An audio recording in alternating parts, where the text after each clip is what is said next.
for downloading this episode of Cork Talk with me, Tim Atkin. A weekly conversation with some of the most famous people in the world of wine. Martin Foradori Hofstätter is a fourth-generation producer from the Alto Adige, who also makes wine in Trentino, as well as Germany's Mosel Valley. He's a passionate believer in terroir and has the wines to prove it, specialising in Pinot Noir, Gewürztraminer and Lagrein. Not afraid of change, he launched a range of no-alcohol wines called Zero 6 years ago, believing that the wine industry needs to rethink the way it talks to young consumers. Hello, Martin, and welcome to the podcast. Hello, good evening. Hi, Tim. Nice to be talking to you. Now, I know you're in Tramin in the beautiful Alto Adige, but next week you're off to America, I think, aren't you? Yes, exactly. Doing a little bit of work and then have a little bit of fun in the hopefully warm weather in Miami. Oh, Miami, that's a nice place to be going. Yep. Is it cold in the Alto Adige at the moment? I mean, it's not skiing season still, is it, or not? No, it's still skiing season, but honestly, it's a little bit warm. We have today approximately 18 degrees Celsius, and in the last 3 weeks, the weather was quite mild for the season. Mm. Yeah, well, that's a good and a bad thing, I suppose, in a way. I mean, you're a fourth-generation winemaker from the Alto Adige. Just tell me a little bit about the founders of the winery, because there was Joseph Hofstätter and his wife, Maria, I think. Just tell us a little bit about them. Yes, Joseph Hofstätter, which was, now it's a little bit complicated, which was the uncle of my mother's side. Anyway, he was the blacksmith of the village, and his wife Maria ran an inn, and Joseph made the wine for his wife for the inn. And he was quite successful that he gave up his work as a blacksmith and he started to jump into the wine business 100%. And so he just made wine for her inn, did he, to sell to her customers? Yes, exactly. But he was way smarter than that, because his business model was not only making the wine and selling it. He opened also his own, today we will say, wine bars. And he had 3 wine bars in different cities in Austria. Wow. So like a Heuriger, yeah? That kind of thing? It was more Heuriger is, let me say, it's more in production area where vineyards are. He had it in one in Innsbruck, one in Villach, and one in Graz. So in the cities far away from the production areas. Yes, he's quite an entrepreneur, really. Again, a very smart guy, because this is something, and I don't want to say common today, but open up his own places to sell the wine. He was very forward looking. Yes, indeed. I mean, your father, Paolo Foradori, because you're Martin Foradori Hofstätter, he was the third generation. He was something of a pioneer too, wasn't he? Because he focused on individual terroir, and he's sometimes described as the father of Alto Adige Pinot Noir. Just tell us a bit more about his innovations and about him. He was always a very curious person. He traveled a lot. He traveled a lot around the world to visit other areas. He was a guest student in Geisenheim in Germany in the late 50s. And it's there where he fell in love with Riesling, and it's there where he picked up also the philosophy of the single vineyard. Coming to Pinot, the story is a little bit strange, because at the time when he started to work, there was one big variety, or an important variety in Alto Adige, which was the Schiava, or the Vernatsch in German. There were varieties like Pinot, like the Gewürztraminer, Merlot, Cabernet, Riesling, and Pinot Bianco as well. But they were not so considered. And when he took over the business or the vineyards from his father, from my grandfather, he was very lucky, because the first owner of that estate, which is the Martinau estate, he was the one who planted Pinot in his vineyards. So when my grandfather bought the vineyards, there was already Pinot in. And so my father, 1959, vinified his first Pinot, let me say, pure, 100% pure. Why I'm saying that? Because before that, the Pinot was used to blend into the Schiava to give him more color and tannins. So Schiava is a local red grape, obviously, yeah? And so blending the two, Pinot, which is not a particularly deeply coloured grape, would give Schiava a bit more colour, yeah? Exactly. Yeah. So Schiava is a classic, how you say, everyday wine. I don't want to minimize this variety, but it's an easy drinking red wine, which would say, especially in those times, there is a little bit of renaissance of the Schiava as well, because it's easy drinking. And did you kind of grow up among the vines? Because your grandparents were obviously running the wine business and your dad was running the business. Was it always accepted that you would go into the family business? You'd follow them? Nobody forced me. It was always up to me to go into this business. But if you grow up in a winery, if your playground are the tanks and the barrels in a winery, so it's something, let me say, normal that you go on with this business. And so it was for me.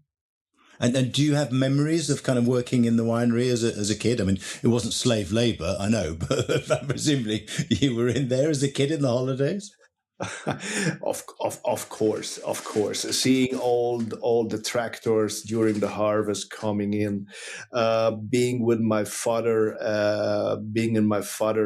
accepting the grapes, checking the quality, and then take the decisions in which tanks and which barrel to transfer it after the destemming. This was, for me, it was a great fun time. Yeah. And did you study winemaking or not? Good question. The idea was to study enology, yes, but the whole story is that I did a general agriculture school in Alto Adige, and then the plan was to study enology in Switzerland. But before that, I had to do an internship. So I worked in a winery in Switzerland, which actually was also and is still a good client of mine. And I worked there for a year and a half. And when it was time to go back to school, I was bored to sit behind a desk and listening to somebody. So I had a full immersion in the winery, somehow learning by doing, and especially or mostly learning what the father taught. Yeah, and I mean, viticulture in Switzerland is quite like the Alto Adige, is it, in a sense that it's mountain viticulture? Yeah, but the place where I worked was not a typical winery. It was more a commercial winery who bought wines from all over the world and bottled them in Switzerland.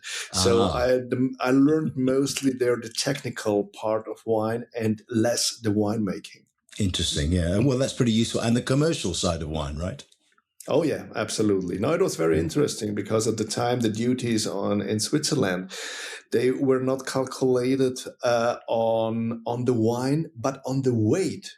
So it was usually in Switzerland at this time they bought bulk wine, they bottled it, and so they had to pay the duty only on the bulk wine and not on the weight of the bottle, the cork, and the case. I see. Very clever. I mean, tell us a bit about the Alto Adige. I mean, I've been there a couple of times, and for people who've never been there, it's unbelievably beautiful, folks. Just how varied is it in terms of altitude and soil types? And tell us a little bit about the climate. And also, I wonder, how does it differ from Trentino? Because Trentino, Alto Adige, they're sometimes joined together, aren't they? Particularly in wine books. I would say that there is not a huge difference in terms of geology, in terms of landscape and microclimate between Trentino and Alto Adige. Maybe in Alto Adige, we have more vines on hillside, more vineyards on hillside. And in Trentino, there are a lot of vines, especially Pinot Grigio. And in the northern part, for the red variety Terroir, there are more vines on the flat part. the valley. So viticulture in Alto Adige is mostly on the mountain hillside, which makes a lot of difference. Of course, in terms of quality, in terms of details, but also, in terms of details, meaning where is the vineyard is facing, what is the special the wind there, what's the geology, which is very important in the different seats. Yeah, and it's basically it's in the Dolomites, isn't it? It's south. It's south of the Dolomites. The Dolomites in Alto Adige are northeast. And the viticulture in Alto Adige is in the southern central part, mostly on the western side of Alto Adige. But we have a strong influence of the Dolomites in terms of soil, because the Dolomites are special calcareous rocks, which contain also magnesium. And with magnesium, this calcareous rock is way more stronger and gives to the wines a very interesting and different character compared to limestone, for example. Interesting. So it's that combination of calcareous rocks and magnesium that's so special. Because you've got quite varied terroir. We'll talk about those in a minute. But just I want to finish off with the culture of Alto Adige, because it's both Austrian and it's Italian. You know, it's the most northerly autonomous province in Italy. But that culture, that mix of cultures, is reflected in the fact that everybody speaks German and Italian. You speak both, don't you? Yeah, my mother language is German. I think 70% of the population in Alto Adige, the first language is German. Then we have approximately 25% of population which is Italian speaking. And then we have a very small percentage of population in the Dolomites, which are called or named the Ladins.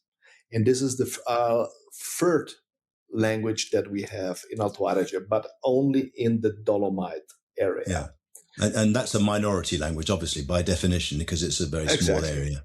Yeah. Mm-hmm. I just wonder, when the culture's, I've only been there a couple of times, I said, but the culture is very unusual. It's unique, isn't it? That I just wondered how it manifests itself, that mixture of German or Austrian and Italian cultures. Is it the music? Is it the food? Is it the clothing? And I wonder, do you sometimes feel a bit almost Tyrolean rather than Italian? Let me say, we are German-speaking Italians. When it comes to the food, historically, the Alto Adige food is not a rich food. In terms of meat, a lot of pork. Just to mention the smoked ham, the speck that we have here in Alto Adige, which is very typical. We have excellent dumplings that you can make with speck. You can make with spinach, with cheese, with liver and red beet. Or whatever you love to put in these dumplings. I would say that the combination with somehow Austrian origins and Mediterranean Italian influence is a great combination. We have a little bit the German or Austrian engineering in our blood with Italian lifestyle. That sounds like a very good combination to me. And what about music? I mean, I remember Herbert Tiefenbrunner used to yodel, didn't he? He used to love yodeling. He used to yodel to his wines, I think. Exactly. The whole Tiefenbrunner family, they are great musicians and they love to play and they love to sing.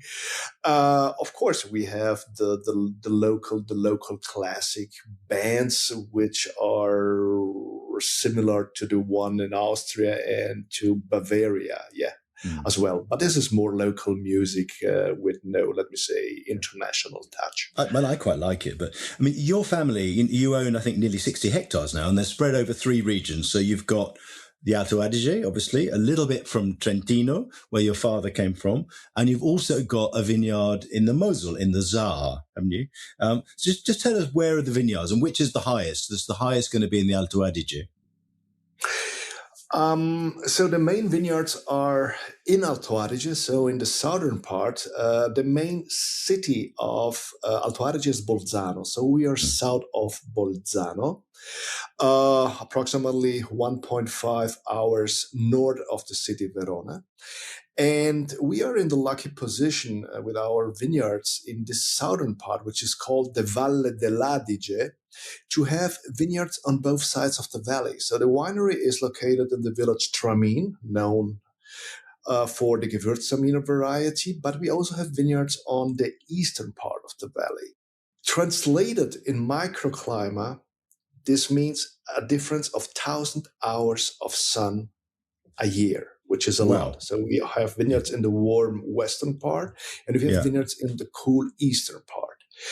When it comes to Trentino, this is also something quite new because this is a vineyard that I bought 2017 in the southern part of Trentino, almost close to the border to the Veneto. Mm-hmm. But when I say south, people immediately think, oh, it must be hot. It's not, because the vineyards go up at an elevation, or are at an elevation with his highest peak is 850 meters over the sea level. Yeah. So I'm quite high. This is, I think I can say this is something pioneer viticulture there, because growing vines at 850 meters over the sea level, even a lot of people is talking about global warming at this altitude, is still challenging. Mm.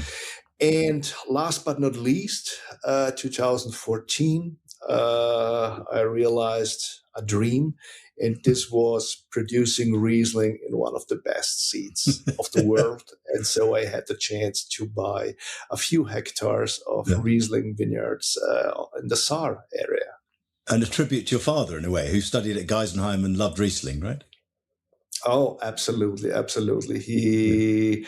When I told him the day that I was buying something in Germany and that there is planted Riesling, he had a big smile in his face. Just how do you farm? I mean, how are the vines trained? Because I remember in the Alto Adige, a lot of them are on pergolas, aren't they? The pergola is completely disappearing. In my vineyards, I have only 2 vineyards on pergola trellising system, and both are on Pinot. Those are very old vines. One vineyard dates back to my grandfather and was planted 1942, and the other is another Pinot vineyard related to my father from 1962. So those are the 2 oldest vineyards, Pinot vineyards, and that I have, the 2 only on pergola. All the rest, all the remaining vineyards, they were converted in the last 30 years to Guyot. And they're just trellis vineyards, yeah. Exactly. For the simple reason, first of all, more vines per hectare, so less production per single vine, and which is very important today because it's more and more difficult to get labor. You can mechanize a lot of more with the Guyot. Okay, yeah, that's interesting.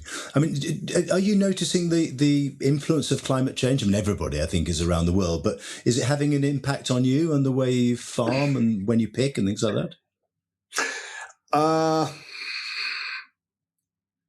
Of course, there is global warming, but honestly, this 1.5 degrees Celsius on average, more that we have today, is not changing my life at all.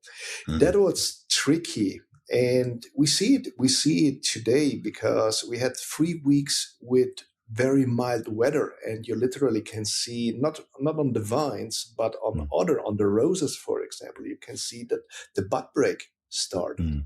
So we have an earlier bud break now, approximately 3 weeks. And that what's very tricky are, for example, the spring frost. Spring frost is nothing new for us, but the problem is, compared to 20, 30 years ago, that the shoots are already out, and then the frost comes and hits those shoots. This is something related to the climate change, which makes us in certain vintages a little bit freak out. The other problem is much more intense hail. And that's also one of the reasons that personally I have approximately the half of my production still under hail Oh, is protecting that under nets. nets, is it? Yeah. Yes. Wow. Okay, it's like Argentina, where I've just been. I mean, everybody's Yeah, investing in nets, basically. Tell me a exactly. little bit about the grape varieties that's planted in the Alto Adige, because it seems to be a region that produces varietal wines. Now, there was a lot of wines that are named after a single grape variety. Has that always been the case? I mean, which varieties are the dominant varieties now? Totally. We can grow more than 20 variety under the DOC law, which have the DOC status. Yeah. In terms of quantity or hectares, there is not one variety which is bigger than 14% of the whole surface. So the main varieties are, the number one variety is Pinot Grigio with approximately 13%, something like that, followed by Chardonnay, Pinot, Gewürztraminer, Lagrein, Pinot Bianco, and what I forgot, I mentioned the Lagrein, Pinot, I said Pinot Nero. Sauvignon And Blanc? then Sauvignon Blanc is for sure one of the variety which were most planted in the last year, but it's under 10%. Okay. So we have approximately 7 varieties which gravitate around 10%. And then we have the Merlot, we have Cabernet, the Schiava. That's very interesting. Schiava went from almost 80% of the surface down to approximately 7% today. Wow. In how many years? In the last, let me say, 60 years approximately. Wow. It's a big change, isn't it? Yeah. Oh, that's a big change. Yeah. And Tell the me a other little bit big about change, go on, sorry, the other big change? the other big change is that from a red wine region with mostly Schiava, now over 60% are on white varieties and approximately 40% on red variety. This was also the big change. I mean, you mentioned terroir and your father, the work he did on focusing on individual vineyard sites. Just tell us a little bit, because you commissioned a study recently, didn't you, that supported what you knew intuitively. You know, you kind of knew that these vineyards were giving you different things. Just tell us about what the study told you. What did it teach you? Generally, my father was in Alto Adige the father of the single vineyard, of the declaration of the the vineyard on the label. So to give the wine, as in Burgundy, for example, the name of the birth place. This is not so common in Alto Adige, but he always loved to focus, to go into details. He did it with Pinot, and he did it with Gewürztraminer as well. And you call these Vigna, don't you? Exactly. Vigna. I don't want to say that you can compare it with the expression Grand Cru, but it comes close. So when there is Vigna on the label, it must be related to a single expression, a single vineyard. And I use the word, it's a terroir-driven wine, which every year comes out from the same vineyard. So it's the true expression of a special seed. Yeah. Tell us in a bit more detail on what the study taught you about your two top vineyards, which in the Alto Adige, which is the Masson Plateau and Tramin Sol. Yeah. What makes these sites so different? Is one west and one east facing, and they're on different soil types as well, aren't they? Exactly. Everything, this geology study started because it was 2018. We decided to make a micro vinification of a single vineyard of Gewürztraminer. And the interesting was that this Gewürztraminer, compared to the other that we produced since decades, was way fresher. And so my task were that this freshness must come because this vineyard is placed close to a river. And this river, the origin starts at 2,116 meters over the sea level. So during the night, the fresh wind cooled down the vineyard.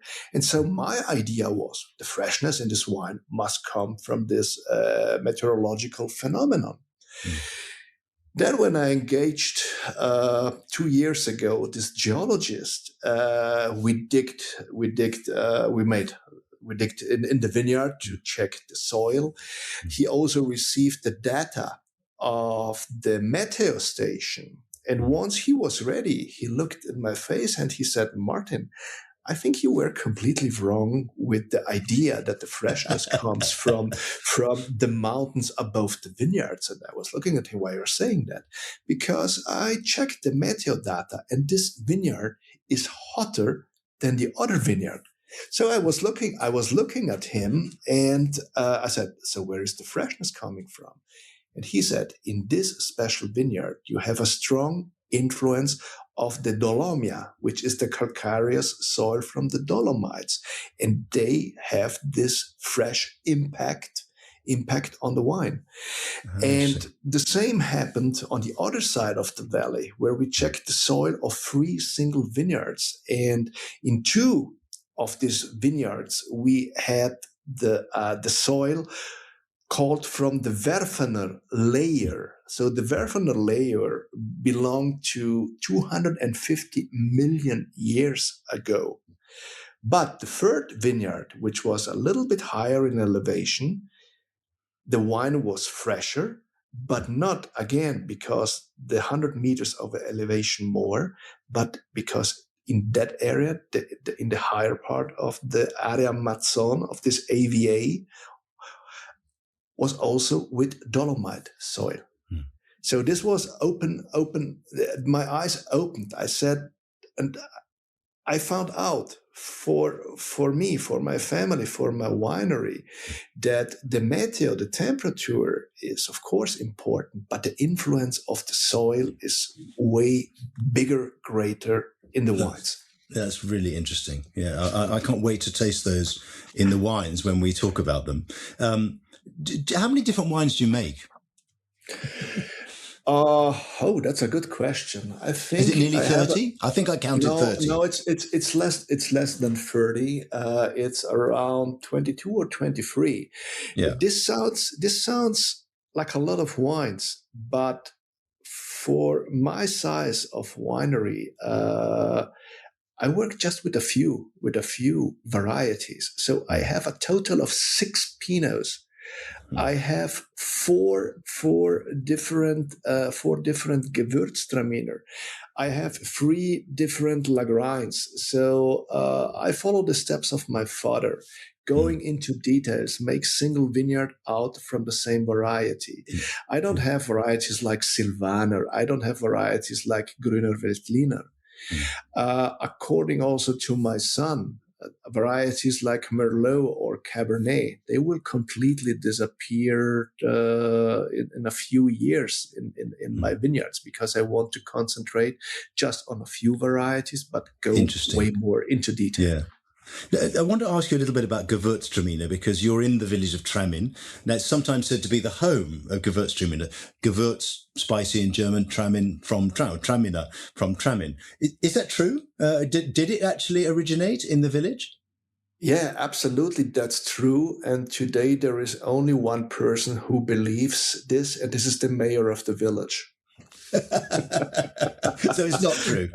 No, just joking. No, it's not. It's not true. The Gewürztraminer variety, as all the, how we used to say, international variety like Pinot and Cabernet and Merlot, they were introduced approximately 140, 150 years ago by the brother of the Austrian Emperor Franz. So he was a gentleman, his name was Erzherzog Johann, And he was very close to agriculture, and he wanted to give a new impulse to the viticulture in Alto Adige, and he introduced those varieties. And Gewürztraminer was one of them. Yeah. We were lucky in the village that the variety or the village had the word Tramin in. And so this urban legend, Gewürztraminer and the village Tramin, started. So it's complete rubbish, right? I'm glad to clear that up. That what we can pretend today is that the Gewürztraminers from Tramin, from my village, the Gewürztraminers from Alto Adige, they have a unique stylistic, and stylistic is driven mostly because they are 100% dry. Yeah, very different from Alsace. Alsace is often sweeter. Completely different. A Gewürztraminer from Alto Adige is always a big and floral aromatic wine, but it's driven by the acidity. And so it's a wine that you can pair with a lot of different foods. And you mentioned Pinot Noir earlier. You said that it was brought to the Alto Adige it was Ludwig Bart von Bartenau, after whom the vineyard is named, isn't it? How old is Pinot Noir in the Alto Adige? Not as old as Gewürztraminer by the sounds of it. Approximately. They joined, or they were brought to Alto Adige approximately at the same time. And Mr. Ludwig Bart von Bartenau, who was the first owner of Bartenau, he introduced that variety in his property. And this is the basement of the history of my family with this variety. And do we know where he got the Pinot Noir from? Did it come from Burgundy or maybe from Germany? That's a good idea. Good question. I have literally no idea because there are no records about that. The only what I know is that my still oldest Pinot vineyard, who goes back to 1942, gives the best fruits. Mm-hmm. And so, just to mention this, that in the 80s, 90s, my father and me, we were planting a lot of vineyards with French clones, but all the new vineyards that I'm planting are made from a Sélection Mosel from the old historic vineyard. From the 1942 vines. Exactly. Interesting. Just tell me a little bit about the way you make wine, because, you're doing all these single vineyard expressions of, 6 Pinots and 4 Gewürztraminers and 3 Lagreins. Do you try to intervene as little as possible? I've not been to your cellar, but I've looked online and you're using a lot of concrete, and you're using bigger barrels, aren't you? Sort of Austrian barrels, but also French barrels, but bigger sizes. Would that be correct? There was a big shift. Let me say, historically, everything started, of course, with the big wooden oak casks. Then in the 50s, there was the era of the concrete tank, of the big concrete tank. Then in the early 80s, stainless steel started. Then we were hit by the barrique wave. There was, of course, a lot of, like everywhere in the world, a lot of exaggeration with barrique. And now it's approximately 10 years that it goes back to the classic oval or round wooden cask, mostly from Slovenian oak. We don't have a specifically recipe. When it comes to the fermentation, we ferment in stainless steel and or concrete. My single vineyard red, especially the Pinots, after the fermentation, they go into the barrique. They stay there for a year approximately.